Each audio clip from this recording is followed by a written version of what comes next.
Model. ठीक है। तो इसके लिए हमने अप्रूवल के लिए भेजी हुई है लेटर, पूरा प्लान अच्छा बना के। तो डीसी साहब ने इसका मांगा था कंपनसेशन के इस्तेमाल का, ठीक जो हमने बनाया। ठीक तो पहले थोड़ा ज़्यादा बना था, फिर उसको दोबारा रिवाइज किया, ठीक फिर कम करके बनाया। तो कोई कम होगा तो चलेगा था।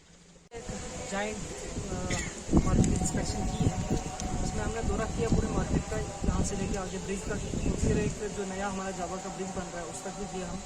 मेन मकसद यही था कि थोड़ा सा चीज़ों का जायज़ा लिया जाए कि कौन कौन सी चीज़ें हैं जिनको दुरुस्त करने की ज़रूरत है। तो अभी हमने काफ़ी कुछ नोट किया है, हम डिस्क्लोज करेंगे बाद में आपसे, क्योंकि हम अभी आर्डर निकालेंगे उस पर डिस्कशन करके। तो हमारी कोशिश यही रहेगी हम पब्लिक को एट ईज़ प्लेस करें, पब्लिक को जितनी आसानी से सहूलतें मिल सकें, उनकी ज़िंदगी को आसान बनाया जा सके। रोज़मर्रा की खासकर ट्रैफिक कंजेशन को लेके हमने देखा काफ़ी यहाँ पे ट्रैफिक कंजेशन भी है, उसको भी कंजेस्ट करने के लिए हम पूरे इंतज़ाम उठाएंगे। तो हमारी कोशिश रहेगी कि लोगों को जो है वो तकलीफ़ या परेशानियों से दूर किया जा सके। तो बाकी जो भी है लॉफुली लीगली जो है हम स्टेप लेंगे तो आगे हम आपको बताते रहेंगे।